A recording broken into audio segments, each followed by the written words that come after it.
Hello viewers, আজকে শুক্রবার, বন্ধের দিন। বাচ্চারা অবশ্যই বাসায় আছে এবং আজকে একটা জুমার দিন। আমাদের মতো গরিবদের কিন্তু একটা হজের দিন।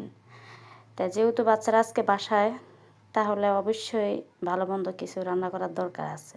তা আসসালামু আলাইকুম, সবাই কেমন আছেন? আমি আজকে এখানে রান্না করব গরুর গোস। যেহেতু আমি পোলাও রান্না করব না, রোস্ট রান্না করব না, ছেলেরা বলতেছে ঝাল ঝাল গরুর মাংস খাবে, তাদের জন্য ঝাল ঝাল করে গরুর মাংস রান্না করতে।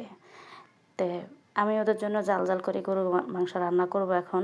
তার মাঝে আরেকটা কথা বলি, আমার কিন্তু আগে একটা পেজ ছিল খাদিজা ব্লগ 68। ওই পেজটা কিন্তু আমার কেন জানি কি হয়েছে, হঠাৎ করে রিস্ট্রিক্ট হলো এবং সাম ইস্যু আইসা পড়ছে, রিচ এঙ্গেজ সব কিছু কমে গেছে। তাই আসলে ওই পেজটা আমি এখন বন্ধ করে দিয়ে নতুন এই পেজটা চালু করলাম। তো এই পেজটা অবশ্যই আপনারা সবাই আমাকে ফলো দেবেন এবং আমার পাশে থাকবেন। দয়া করে সবাই আপনাদের সাপোর্টে আমরা হয়তো সামনে আগাতে পারবো। তাই আপনারা সবাই অবশ্যই সাপোর্ট করবেন এবং ফলো দিবেন।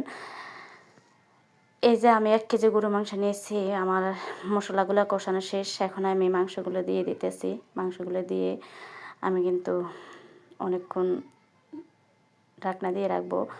আর এই পাতিলে অবশ্যই রান্না করলে মাংস কিন্তু তাড়াতাড়ি সেদ্ধ হয়ে যায়, যেহেতু ঢাকনা দিয়ে রেখে দিয়ে রান্না করব আমি এখন।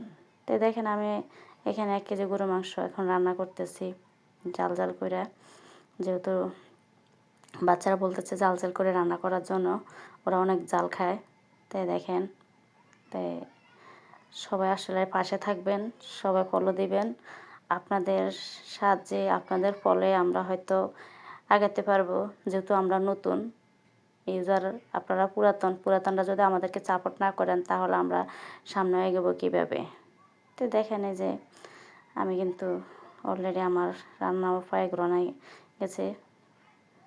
এই যে আর আমি এখানে এখনও কোনো পানি কিন্তু অ্যাড করি নাই, যেহেতু আমি ঢাকনা দিয়ে রেখেছি।